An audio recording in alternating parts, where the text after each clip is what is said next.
اللہ رب العزت نے 4 احسان ایسے کیے ہیں اور اس کی حسن ترتیب یہ ہے کہ جو دوسرا ہے وہ پہلے سے افضل، جو تیسرا ہے وہ دونوں سے افضل، اور جو چوتھا ہے وہ تینوں سے افضل۔ اب 4 احسان اللہ نے کون سے کیے؟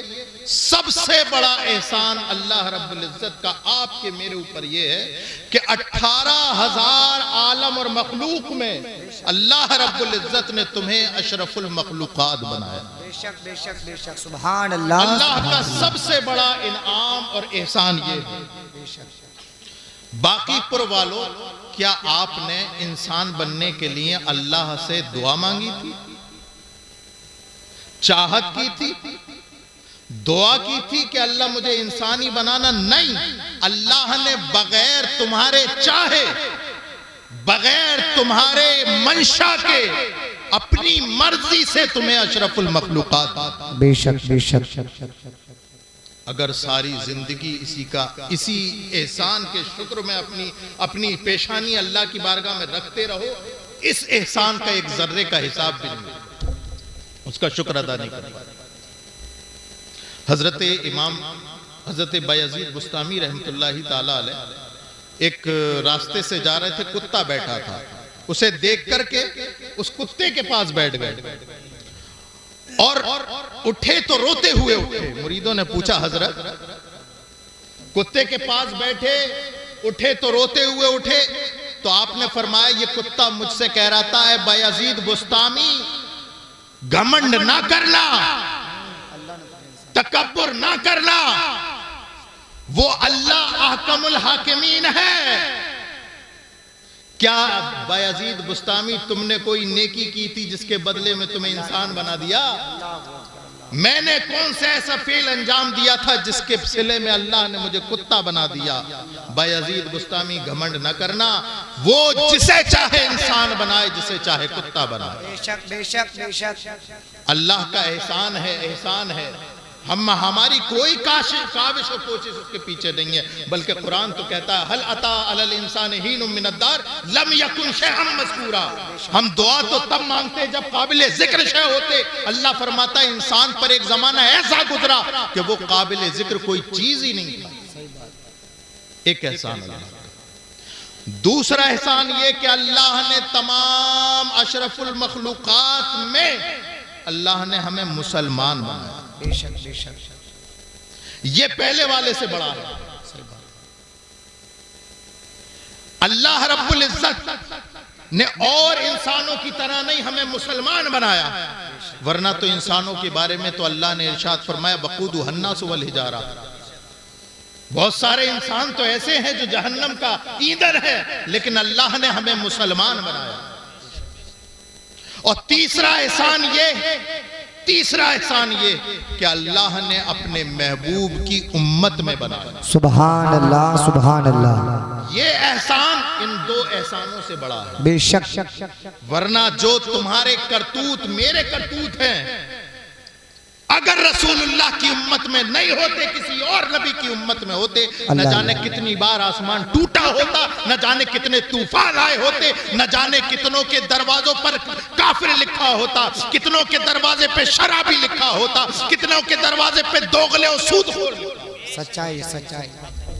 وہ ہر عالم کی رحمت ہے، کسی عالم میں رہ جاتے، یہ ان کی مہربانی ہے کہ یہ عالم۔ نعرہ تکبیر، نعرہ رسالت، مسلک اعلی حضرت حضور سید ریحان میاں صاحب قبلہ، ماشاءاللہ ماشاءاللہ۔ اللہ کا احسان بہت بڑا کہ اس نے اشرف المخلوقات بنایا۔ بے شک۔ پھر اس کا احسان یہ، اس سے بڑا احسان یہ کہ اس نے مسلمان بنایا، اور ان دونوں سے بڑا احسان یہ کہ اپنے رسول کی امت میں پیدا فرمایا۔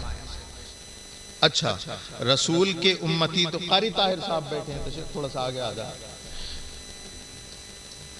باقی پور میں آنے سے کئی سالوں پہلے ہم انہیں جانتے ہیں اور سادات کے بڑے محب ہیں۔ اللہ رب العزت اس سادات کے احترام کا صدقہ عطا فرمائے۔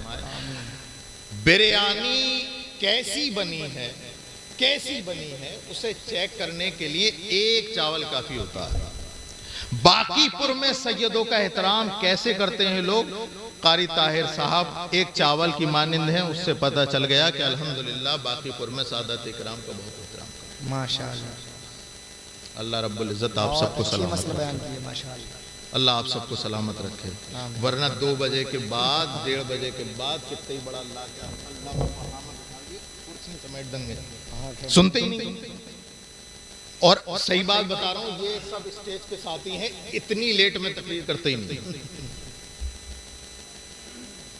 لیکن آپ کی محبت ہے بیٹھ گئے. اب جو باتیں آ رہی ہیں ذہن میں آپ کو بتا رہے ہیں، آپ کے کام کی بات. رسول اللہ کی امت میں تو بہت ہیں، بے حساب ہے. سرکار دو عالم نے ارشاد فرمایا یہودی 71 فرقوں میں بٹ جائیں گے،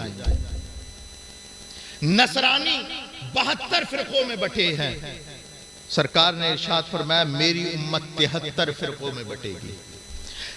سرکار نے فرمایا کلہم فی النار الا ملتا واحدہ. سرکار نے ارشاد فرمایا سب کے سب جہنمی ہیں سوائے ایک کے. جی رسول کی امت میں 73 فرقے امت میں ہی ہونا یہ بھی بہت بڑا احسان ہے، لیکن ان میں جو میں بتانے والا ہوں وہ ان تینوں سے بڑا احسان ہے. جی تینوں سے بڑا احسان ہے.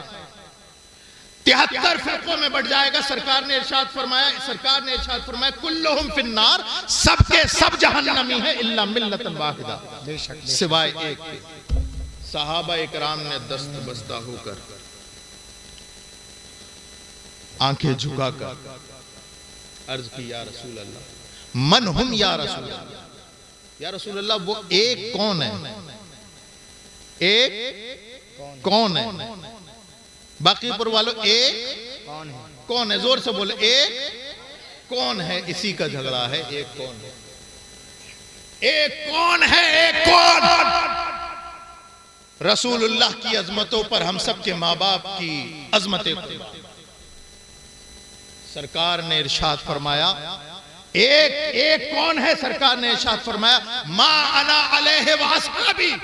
وہ لوگوں جاننا چاہتے ہو جنتی ناجحہ فرقہ کون ہے؟ سرکار نے ارشاد فرمایا ما انا علیہ واصحابی، جس پر میں اور میرے صحابہ ہیں، جس پر میں اور میرے صحابہ ہیں وہ فرقہ ناجیہ ہے، جنتی فرقہ ہے. اب کچھ لوگ اٹھ گئے وہ تو ہم بھی ہیں، کچھ لوگ اٹھ گئے وہ تو ہم بھی ہیں. بھئی اچھے کی طرف تو سب بھاگتے ہیں، اچھے کی طرف سب بھاگتے ہیں. کون ہے جو رسول اللہ پر مر مٹنے کو تیار نہیں؟ اچھے کی طرف تو سب بھاگتے ہیں، لیکن کسوٹی ہوتی ہے پرکھنے کی، کسوٹی ہوتی ہے پرکھنے کی. ہم بھی ہیں. امام غزالی نے قصہ ہی تمام کر دیا. امام غزالی نے احیاء العلوم میں لکھا کہ ما انا علیہ واصحابی کون ہے؟ ہم اہل السنہ والجماعت. سبحان اللہ سبحان اللہ سبحان اہل سنت والجماعت ہے. اہل السنہ والجماعت ہے. اہل سنت والجماعت. اب اہل سنت والجماعت کا جب لفظ آیا نا تو سارے فرقے کھڑے ہو گئے. پہچان کیسے ہو؟ اصلی بات کیسے پہچانے؟ مسجدوں سے، کیسے پہچانے؟ مدرسوں سے، کیسے پہچانے؟ عبادت کرنے سے، کیسے پہچانے اس اہل سنت و جماعت کو؟ اصلی بھی بنا رہے ہیں مسجد، نقلی بھی. اصلی بھی نماز پڑھتے ہیں، نقلی بھی. اصلی بھی روزہ رکھتے ہیں، نقلی بھی. اصلی بھی زکوٰۃ دیتے ہیں، نقلی بھی. اصلی بھی علماء بنتے ہیں، نقلی بھی. اصلی بھی مسجدیں بناتے ہیں، نقلی بھی. حج پر اصلی بھی جاتے ہیں، نقلی بھی. اپنے آپ کو رسول اللہ کا عاشق کہتے ہیں، اصلی بھی نقلی بھی. بے شک. اب اصلی اور نقلی کی بھیڑ میں جب معاملہ پیدا ہوا کہ آخر اس مسئلے کا حل کون نکالے، اصلی بھی ہیں وہی کام کرنے والے، نقلی بھی ہیں، تو ساری امت اکٹھا ہو کر رسول اللہ کی اولاد کے دروازے پر کھٹکھٹایا. باہر نکلے امام زین العابدین. امام زین العابدین نکلے، کہا کہ میری نانا کی امت کیسے پریشان ہے. کہا آپ رسول اللہ کا خون ہے. آپ کے رگوں میں رسول اللہ کا خون ہے، اس مسئلے کا حل آپ ہی بتا سکتے ہیں۔ جی بتائیے، اصلی بھی وہی کام کر رہے ہیں، نقلی بھی وہی کام کر رہے ہیں، ہم پہچانے کیسے ما انا علیہ وآصحابہ کا مصداق کون ہے؟ بے شک بے شک۔ تو امام زین العابدین مظلوم کربلا، بیمار کربلا، امام زین العابدین وقت کے امام کی زبان کھلتی ہے اور کہتے ہیں میں آج تمہیں ایسی پہچان بتاتا ہوں، ایسی پہچان بتاتا ہوں کہ قسم خدا کی قیامت تک وہ پہچان نقلی نہیں لے سکتی۔ ایسی پہچان بتاتا ہوں اصلی کی کہ نقلی اس کی کاپی قیامت تک نہیں کر سکتا۔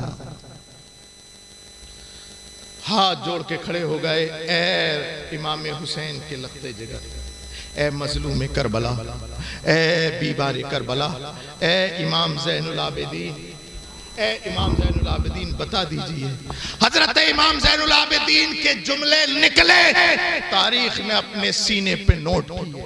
وہ جملے کیا تھے؟ سرکار نے ارشاد فرمایا علامت اہل سنہ کثرت الصلاۃ علی رسول اللہ، اہل سنت کی پہچان یہ ہے کہ وہ کثرت سے اپنے نبی پر درود بھیجتے ہیں۔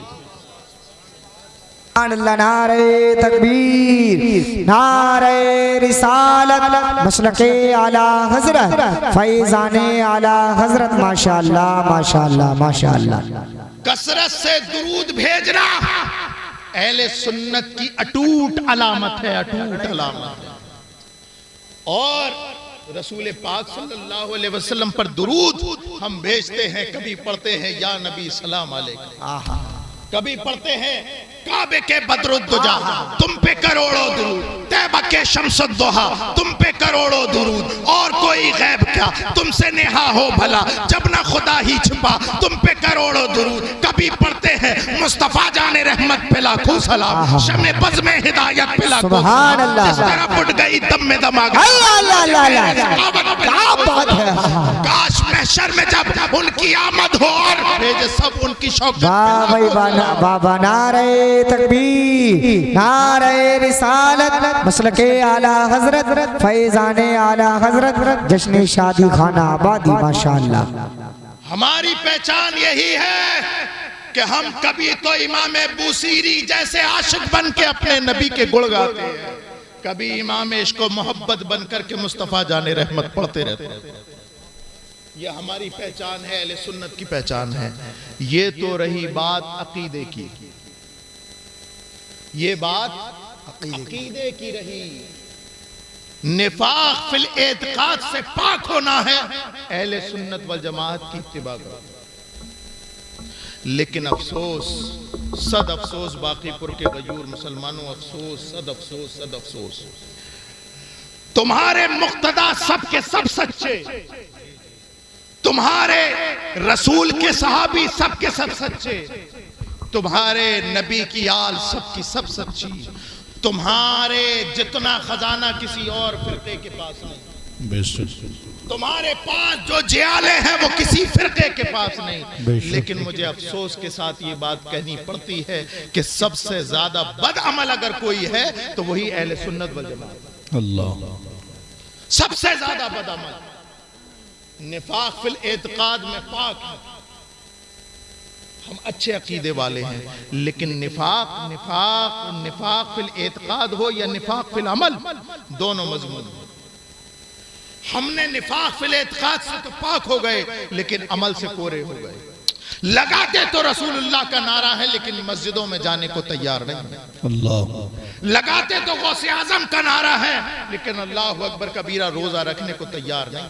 جی اپنی رسومات دیکھیں آپ، یہ نکاح کی محفل ہے، سرکار نے 14 صدیوں پہلے تمہیں بتایا تھا کہ نکاح کیسے کیا جاتا ہے۔ بے شک آپ وہ نکاح دیکھ لو اور آج اپنا نکاح دیکھ لو۔ اللہ، رسول پاک صلی اللہ علیہ وسلم نے نکاح کو اتنا آسان کر دیا تھا، اتنا آسان کر دیا تھا، اتنا آسان کر دیا تھا کہ زنا کرنا مشکل تھا، اور تم نے رسول اللہ کا کلمہ پڑھنے کے بعد نکاح کو اتنا مشکل کر دیا، اتنا مشکل کر دیا، اتنا مشکل کر دیا کہ زنا کرنا آسان ہو گیا۔ اللہ، بتائیے بتائیے آج مسلمانوں کے پاس قیادت کیوں نہیں ہے؟ قیادت کیوں نہیں ہے ہمارے پاس؟ اس کی وجہ یہ ہے کہ ہمارے اندر جو شیطان بیٹھا ہے ہم اسے نکال کے باہر رکھنے کو تیار ہیں۔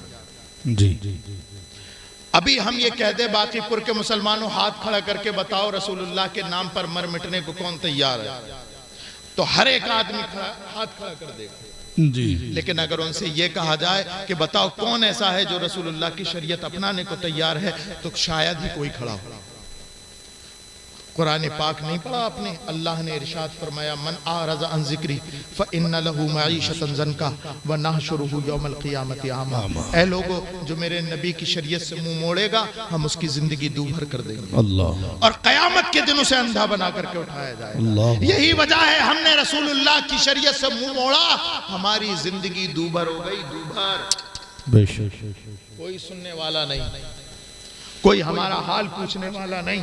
جی اگر آپ کو اپنے حالات پر قابو پانا ہے اور اس دنیا میں آپ کو سرخ روح ہونا ہے تو وہی کہنا پڑے گا جو بارڈر پار سے آواز آ رہی کی محمد سے وفا، تو نے تو ہم تیرے ہیں، یہ جہاں چیز ہے کیا لوح و قلم۔ بے شک بے شک میرے پیارو اپنے اندر سدھار پیدا کرو، جی مزاج ایک ایسا بنا لو کہ ہم رسول اللہ کے سچے عاشق ہیں۔ اللہ رب العزت ہم سب کو علم نافع عمل صالح عطا فرمائے اور اچھے عقیدہ پر جو ہے قائم و دائم رکھے، اور اللہ رب العزت ہمیں نمازوں کی توفیق عطا فرمائے، دین پر مکمل عمل کرنے کی توفیق عطا فرمائے۔ السلام علیکم۔